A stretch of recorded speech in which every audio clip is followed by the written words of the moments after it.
పంతలో కొంతైనా మేము మర్చిపోయే అవకాశం ఉంటుంది, లేదంటే హిందూ సమాజం క్షమించే పరిస్థితి లేదని కూడా ఈ సందర్భంగా మేము మరీ కోరుతూ, పరకామణిలో జరిగినటువంటి అందరినీ కూడా సుబ్బారెడ్డి గారు కానీ, కరుణాకర్ రెడ్డి కానీ, అప్పుడు పనిచేసి ఈవో ధర్మారెడ్డి కానీ, వీరందరి ఉద్యోగుల పైన, మాజీ చైర్మన్ల పైన పూర్తిగా లోతుగా విచారణ చేపించి దోషులను కఠినంగా శిక్షించి భవిష్యత్తులో ఇలాంటి కల్తీలు, ఇలాంటి కల్తీ నాయకులు, ఇలాంటి కల్తీ ఉద్యోగులు, ఇలాంటి కల్తీ మనస్తత్వాలు కలిగినటువంటి ఎవరెవరైతే గత ప్రభుత్వంలో ఈ పరకామణిలో కానివ్వండి, తిరుమలలో కల్తీ లడ్డూలో కానివ్వండి, అక్కడ ఉండేటువంటి సాలువాలను పట్టు సాలువాలని చెప్పి ఆ పట్టు సాలువాల సందర్భంగా దాదాపు 48 కోట్ల రూపాయలు తినేశారు. సిల్క్ సాలువాలు ఇచ్చేసి పట్టు సాలువాలుగా బయటికి చిత్రీకరించి 48 కోట్ల రూపాయలు మాయం చేసేశారు.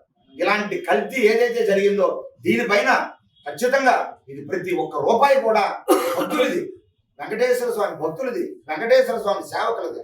ఖచ్చితంగా ప్రతి హిందూ వెంకటేశ్వర స్వామి భక్తుడికి వాళ్ళ మనోభావాన్ని గుర్తుపెట్టేటట్టుగా కూటమి ప్రభుత్వం ఖచ్చితంగా న్యాయం చేయాలని ఈ సందర్భంగా మరీ కోరుతూ, జగన్మోహన్ రెడ్డి గారికి ఆ వెంకటేశ్వర స్వామి ఎన్ని సందర్భాల్లో మేము చెప్పినా ఎన్నో ప్రెస్ మీట్లు పెట్టాం. ఇదే విశాఖపట్నంలో చాలా, తిరుపతిలో పెట్టాం, విశాఖపట్నం పెట్టాం, చాలా ప్రాంతాల్లో సాధు పరిషత్తు ఎన్నో సందర్భాల్లో రిక్వెస్ట్ కూడా చేశాం.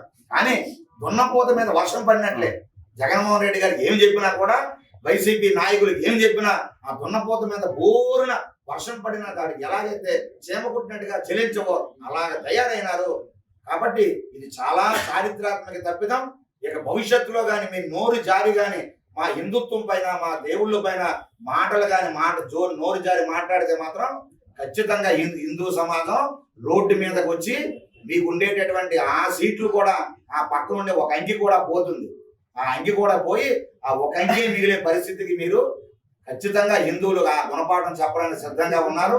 మా హిందుత్వం పైన, మా వెంకటేశ్వర స్వామి పైన దయచేసి జగన్మోహన్ రెడ్డి గారు మీ విషయం కక్కడం ఆపండి. మీ విషయం కక్కకండి. ఖచ్చితంగా మేము ఎంత పూర్వంలాగా లేము. మేము ప్రతిదీ గమనిస్తున్నారు హిందువులందరం కూడా. మాజీ పెద్దలు, రాజకీయ నాయకులు పెద్దలు, మాజీ పెద్దలు అందరూ ఏమండి దయచేసి మిమ్మల్ని అడుగుతున్నాం, మీరైనా చెప్పాలి కదండి జగన్మోహన్ రెడ్డి గారికి. ఆయనకి క్రైస్తవ మతం మీద నమ్మకం, వదిలేయండి, మేము కాదన్నవాళ్ళే, ఆయనకి నచ్చదు గిట్టదు, మీరేంటి చెప్పాలి కదండి. వైసీపీ పెద్దలందరూ కూడా అయ్యా మరి మాట్లాడకూడదు. తిరుమల అంశం అనేది చాలా బాధాకరమైనది. వెంకటేశ్వర స్వామి అంటే పొంగిపోతారు భక్తులు. అక్కడ ఏది జరిగినా కూడా భక్తులు బాధపడతారు. మీరు వారి మనోభావాలను గాయపరిచే విధంగా మీరు మాట్లాడొద్దని కనీసం మీరు చెప్పాలి కదా. ఆయన మాట్లాడిన తర్వాత అయినా కనీసం దాని మీద ఇలాగా మా నాయకుడు ఇలా మాట్లాడారు, దానిపైన మేము వివరణిస్తున్నాము, దయచేసి హిందువులు అపార్థం చేసుకోకండి అని కనీసం ఒక్క మాజీ మంత్రి కానీ, మీ వైసీపీ ప్రజా ప్రతినిధులు కానీ ఒక్కరైనా ఖండించారా? అంటే తమాషా చేస్తున్నారండి మీ అందరూ. హిందువులంటే అంత హీనంగా కనపడుతున్నారా? మా వెంకటేశ్వర స్వామి అంటే అంత దీనంగా మీరు కనిపిస్తున్నారా? రేపు ఎలక్షన్లు వచ్చేస్తే హిందువులందరూ మొక్కలైపోయి ఓట్లు వేసేస్తారని పగడగాలని అంటున్నారా? మా హిందువులో చైతన్యం వచ్చింది, నిశ్చితంగా పరిశీలిస్తున్నాం. ప్రతి హిందువు కూడా గమనిస్తున్నాడు మీరు చేస్తున్నటువంటి దురాగతాలు, మీరు చేస్తున్నటువంటి కళ్ళబొల్లి మాటలు. అవన్నీ జరిగాయి కాబట్టి, గతంలో తప్పుల మీద తప్పులు చేశారు కాబట్టి మీ అందరిని ఇంట్లో కూర్చుని పెట్టారు. అయినా మీకు సిగ్గు రావడంలే, అయినా మీకు బుద్ధి రావడంలే, కనీసం పశ్చాత్తాపం మీకు కలగడంలే. మళ్ళీ మా మీద దాడి చేస్తున్నారు. ఏమిటండి ఇంత అహంభావమా, ఇంత అహంకారమా? వెంకటేశ్వర స్వామినే కించపరిచి మాట్లాడతారు. అక్కడ ఏమైపోయింది ఘటకారంగా. మీడియా సమావేశం చూస్తే నిజంగా మా గుండెలు పగులుతున్నాయండి. మాజీ ముఖ్యమంత్రి అలా మాట్లాడతారండి మీరు? జగన్మోహన్ రెడ్డి గారు ఎంత భక్తిభావంతో మాట్లాడు, ఎంత ఒక వెంకటేశ్వర స్వామి మీద మాట్లాడుతున్నామంటే ఎలా ఒళ్ళి దగ్గర పెట్టుకుని మాట్లాడాలి ఎవరైనా కూడా. ఆయనకంటే గొప్పవాళ్ళం మనందరం, గొప్పవాళ్ళం. ఎంత గతంలో ముఖ్యమంత్రి చేయలేదా? మీరే చేశారు ముఖ్యమంత్రిగా. గతంలో ఎంతమంది సేవలు చేశారు ముఖ్యమంత్రులుగా? ప్రధానులు కూడా వచ్చి స్వామి దగ్గర సాగిలు పడుతున్నారు. మీరెంతండి? ఎలా మాట్లాడాలి? వెంకటేశ్వర స్వామి కోసం మాట్లాడితే ఒళ్ళు దగ్గర పెట్టుకుని మాట్లాడాలి, ఎంత వినయంగా మాట్లాడాలి, ఎంత భక్తి తత్పరతో మాట్లాడాలి. ఈరోజు మేము ఉన్నామంటే ఒక చర్చికి మా హిందువులు పిలిచినా, ఒక మసీదుకి పిలిచినా వారి మనోభావాలు గౌరవించి వినమ్రతతో వెళ్తాం. మేము ఒక చర్చికి వెళ్ళినా, మసీదుకి వెళ్ళినా మేము వాళ్ళ మనోభావాలు గౌరవిస్తాం. అన్ని మతాలను మేము ప్రేమిస్తాం. మీకేదో సమభావన వైసీపీ నాయకులకు కానీ, వైసీపీ పాలనలో ఉండేటువంటి పరిపాలించిన మాజీ ముఖ్యమంత్రి జగన్మోహన్ రెడ్డి గారి మీకు ఎక్కడంటే సమదృష్టి ఎప్పుడు చూపించారండి? ఏ రోజు మీరు చూపించారు చెప్పండి. కాబట్టి ఇది చాలా తప్పండి. హైకోర్టు కూడా ముట్టికాయలు పెట్టినా కూడా మీకు బుద్ధి రాకపోతే ఇక వెంకటేశ్వర స్వామి కూడా మిమ్మల్ని క్షమించడు. ఇది పదే పదే మా హిందువుల మీద, మా హిందూ దేవాలయాల మీద, మా హిందూ ఆచారాల మీద, మా దేవాలయాల తాలూకు చరిత్రల మీద మీరు దాడి చేయడమే మీరు పనిగా పెట్టుకున్నారు. ఇది చాలా తప్పు. సరిదిద్దుకోవాల్సినటువంటి అవసరం మీకు ఎంతైనా ఉన్నది. చాలా బాధాకరం ఇది. వెంకటేశ్వర స్వామి మీద కుట్రలు చేసిన వాళ్ళు, గజనీలు గోరీలు కూడా స్వామి దండయాత్రలు రాలేకపోయారు. కిందనే కందిరేగలు తేనెటీగలు పుట్టేసి చల్లా చెదిరైపోయారు. వెంకటేశ్వర స్వామి అంటే ఏమనుకుంటున్నారు మీరు? మీ మాజీ చైర్మన్ గారు కరుణాకర్ రెడ్డి గారు అది నల్ల రాయి అన్నాడు ఆయన. అలాంటి వ్యక్తికి మీరేమో చైర్మన్ గా కూర్చుని పెట్టారు ఆ రోజు. చాలా బాధాకరం. కాబట్టి ఎప్పటికైనా మీరు బుద్ధి తెచ్చుకోవాలి. హిందూ సమాజానికి క్షమాపణ కోరాలి. తిరుపతిలో, తిరుమలలో, టీటీడీలో ప్రక్షాళన ప్రారంభమైంది. ఈరోజు లడ్డు పవిత్రంగా ఉంది. గతంలో ఏం చేశారు? ఏం గొప్పతనం చేశారండి హిందువులకి? మీరు మీరు చేసినటువంటి ఒక మంచి పని చెప్పండి. హిందూ దేవాలయాలు కానీ హిందువులకు కానీ మీరు పాస్టర్లకు జీతాలు ఇచ్చారు, సంతోషం. మౌలీలకు జీతాలు ఇచ్చారు, మేము ఇవ్వద్దాంలే, ఇవ్వండి. మీకు అందరూ సమానంగా చూడండి. ఇప్పుడు అదే మేము చెప్తాను అప్పటికి కూడా. కానీ అదే సమయంలో హిందూ ప్రతి గ్రామంలో రామ మందిరాలు ఉన్నాయి, పూజారులు ఉన్నారు. ఒక్క పూజారికైనా మీరు నెలకు 5,000 ఇచ్చారా? అంటే ఎంత వివక్ష హిందువులంటే! ఎంత హిందువులంటే ఎంత దెయ్యాలు భూతాల్లాగా చూస్తారా మీరు? ఇతర మతాలను మీ భుజాల మీద వేసుకుని మీరు కనీసం హిందుత్వానికి ఏది ఇచ్చారండి? ఈరోజు కూటమి ప్రభుత్వం వచ్చిన తర్వాత ప్రతి ఆలయానికి దూపదీప నైవేద్యాలు 5,000 రూపాయలు ఉంటే 10,000 రూపాయలు చేశారు. ఇది హిందువులకు ఒక పెద్ద వేయడం అంటే. మీరు ఆ రోజు చేసి ఉంటే ఖచ్చితంగా మేము మిమ్మల్ని మంచి పని చేశారని చెప్పేవారు. ఏ రోజు మీరు హిందువుల పక్షాన్ని మీరు నిలబడ్డారు చెప్పండి. ఆ రోజు మీ మంత్రులు కొడాలి నాని, పేర్లు నాని, మరి పేర్లు చెప్తే మనకు బాగా అనిపిస్తుంది.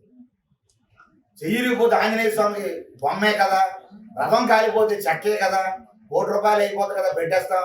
ఎప్పుడైతే పిలిచారో మీ మరొక బాబాయ్ గారిని, కరుణాకర్ రెడ్డి గారిని ఎప్పుడైతే పిలుస్తున్నారో, నోటీసులు వెళ్ళాయో, విచారణ జరుగుతుందో మీకు భయం పుట్టేసింది.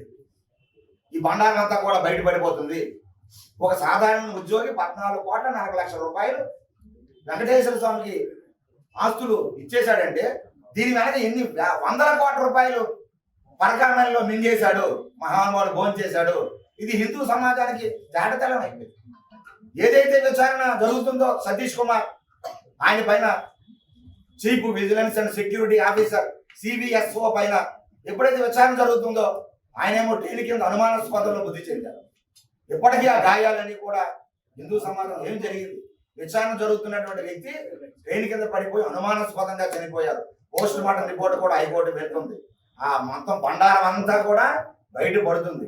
ఇలాంటి సందర్భంలో మీ బాబాయిని విచారిస్తున్నారని, ఈ బండారం అంతా బయటపడిపోతుందని మీరేమో అది చిన్న దొంగతనమా, అది సామాన్యమైన దొంగతనమా, అక్కడ ఏమి పెద్ద జరిగిపోలేదా?